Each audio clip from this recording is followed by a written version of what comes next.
Ocupo a tribuna inicialmente para reafirmar o passo importante que foi dado ontem na Comissão de Constituição e Justiça com a aprovação da PEC 12, que é a PEC, considerada a PEC da Ciência e Tecnologia, fruto de um amplo entendimento construído com a comunidade científica nacional. Esse projeto veio da Câmara a partir de uma proposição da deputada Margarida Salomão, do PT de Minas Gerais, mas foi construída a partir de uma comissão especial que mobilizou, além de parlamentares, importantes autoridades da comunidade científica nacional. Essa proposição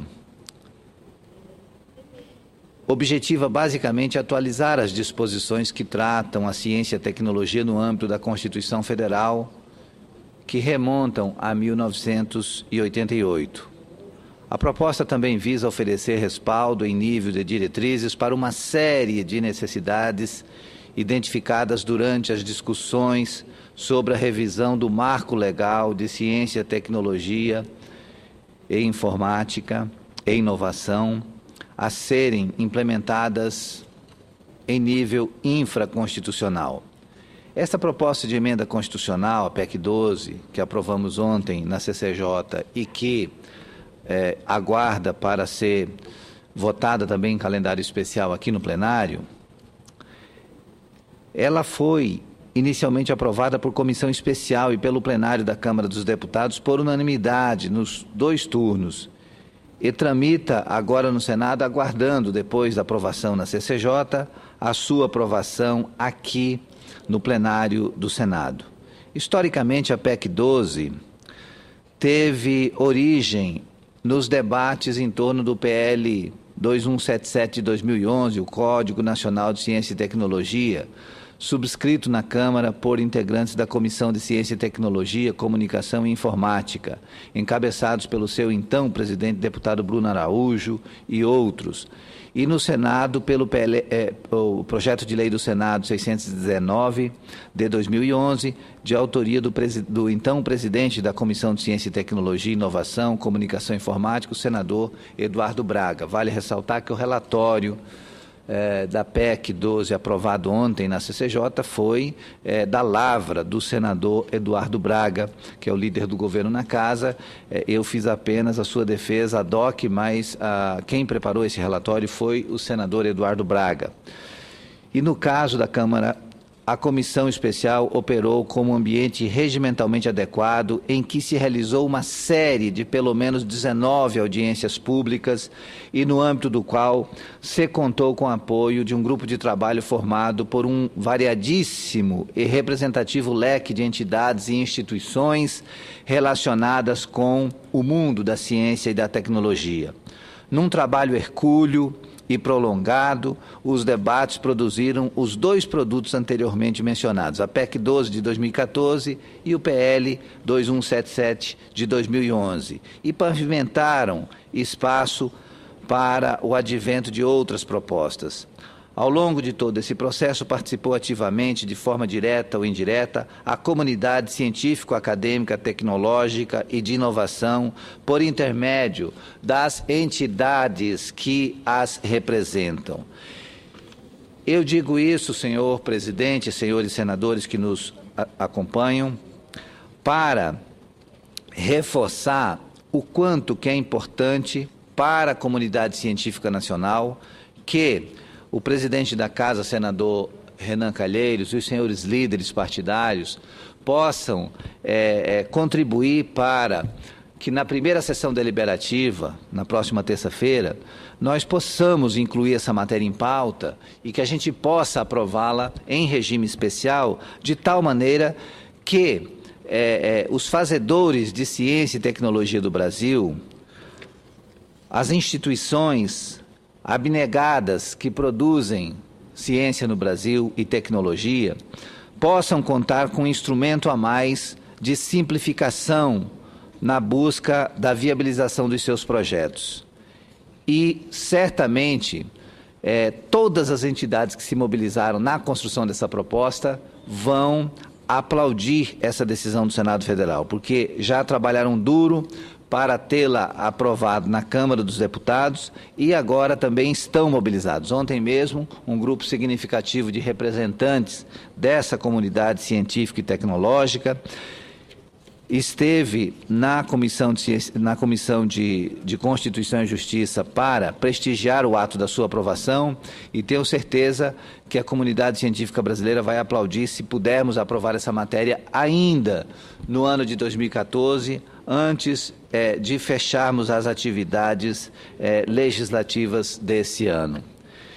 E gostaria também, senhor presidente, agora, senador Paulo Paim, substituindo o senador Eduardo Suplicy, de fazer um comentário sobre a importância da votação que ainda não fizemos ontem, mas já começamos a discussão a respeito do PLS número 132, que é o projeto de minha autoria, que prevê que nas eleições com 2 vagas para o Senado, que haja equilíbrio de gênero, que uma vaga seja destinada aos homens e outra vaga seja destinada às candidaturas mulheres.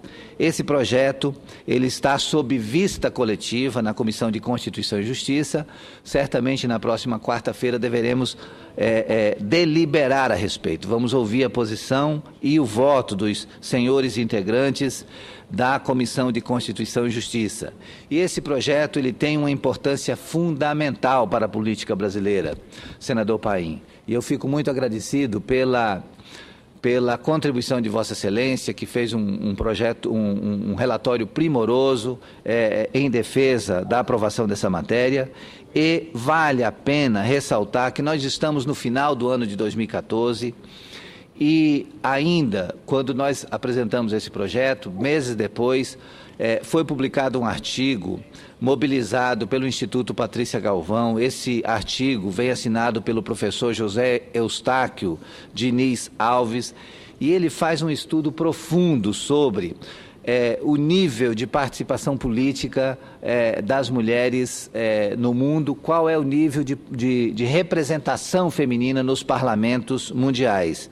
E tem alguns números que são absolutamente impactantes. Por exemplo, o Brasil ocupa a 158ª posição num ranking que envolve 189 países. Ou seja, o país está com uma das piores representações de gênero no parlamento do mundo.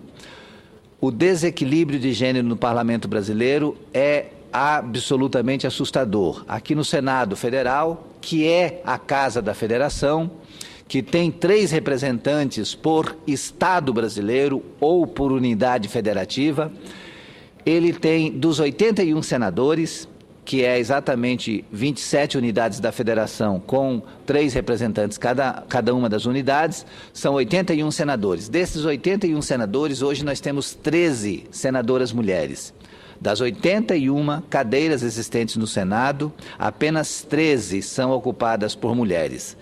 Caso esse nosso projeto venha a ser aprovado e venha a ser adotado nas eleições com 2 vagas para o Senado, na primeira eleição em que esse projeto tiver se tornado lei e for aplicado, nós teremos a garantia de que cada unidade da federação, cada estado brasileiro terá no mínimo uma representante mulher nessa casa. E considero isso absolutamente justo. Por quê? Porque nós estamos falando da Casa do Equilíbrio da Federação.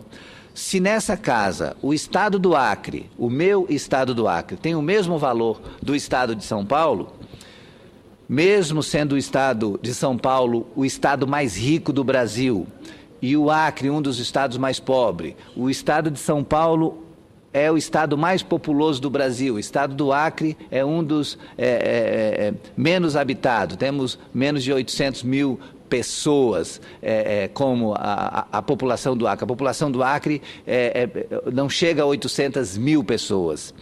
Mesmo assim, aqui no Senado Federal, o Acre é igual a São Paulo. Então, se aqui, na Casa do Equilíbrio da Federação, o estado do Acre tem o valor do estado de São Paulo, por que a população brasileira, que tem 52% de mulheres, está representada com tão somente 13 mulheres num número de 81 cadeiras existentes.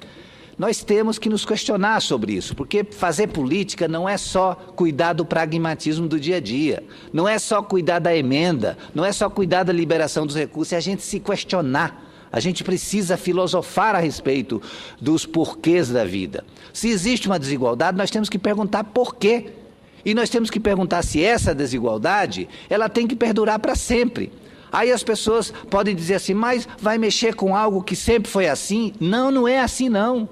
A escravidão no Brasil perdurou durante muito tempo.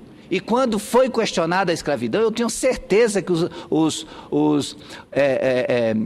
os oligarcas da época, os escravagistas da época, não aceitavam a discussão porque não conseguiam conceber como é que seria a economia do Brasil, como é que funcionaria o setor produtivo do Brasil pós-escravidão, se não tivesse o regime escravo para garantir a mão de obra.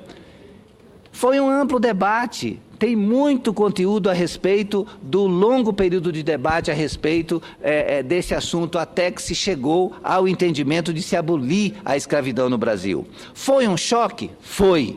Mas o Brasil depois encontrou os caminhos para sobreviver diante da nova ordem. Porque toda nova ordem, senador Paim, exige um novo padrão de comportamento. E nós temos que estar permanentemente preparados para os novos desafios, para instituir novidades na política brasileira. Então, esse meu projeto, ele é um projeto que choca, que impacta, mas ele exige esse posicionamento de que nós devemos nos questionar sobre se é justo, se é adequado o Senado Federal tendo 81 cadeiras, apenas 13 ocupadas por mulheres. A Câmara dos Deputados com 513 assentos, apenas 45 ocupadas por mulheres. Em 2015 serão 50 mulheres. Então, exatamente por isso, e também porque esse ano de 2014 é um ano simbólico. Esse ano de 2014 marca o aniversário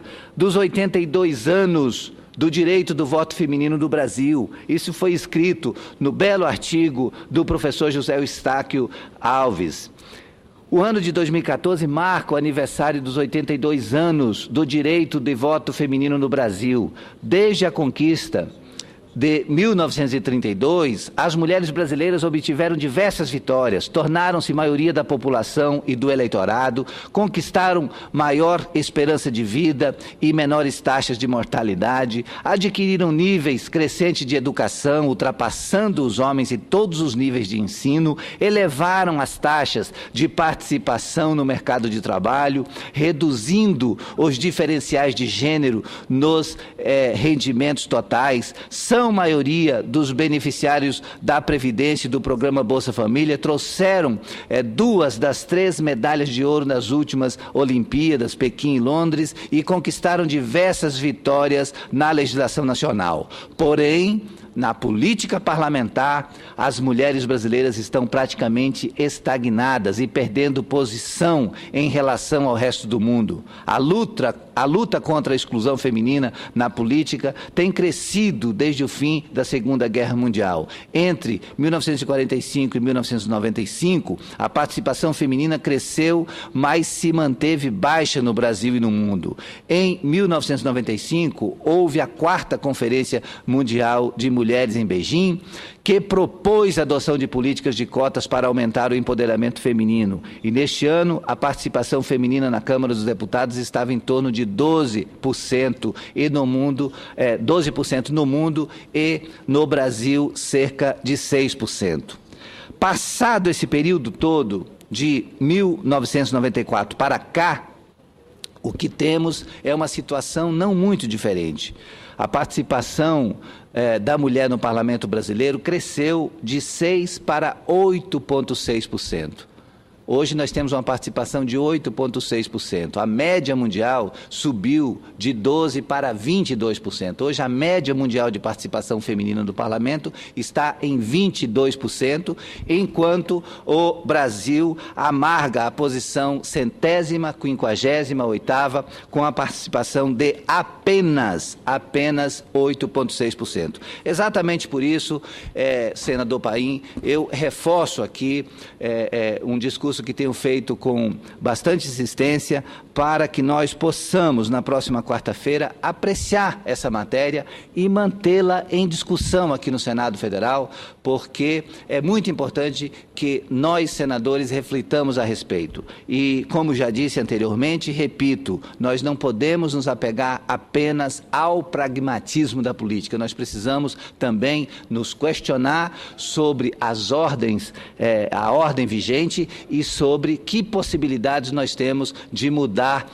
as estruturas que estão à nossa volta. O Senado Federal é uma estrutura de poder importantíssima, é a casa legislativa mais importante do país, né? É a nossa Câmara Alta e nós, nesse ambiente, temos que refletir a respeito do que é o conceito de Casa do Equilíbrio da Federação. Se essa casa é verdadeiramente a Casa do Equilíbrio da Federação, onde todos os estados são iguais, é importante também que a gente reflita sobre o equilíbrio de gênero, aonde a população possa estar representada de acordo com sua estratificação na sociedade.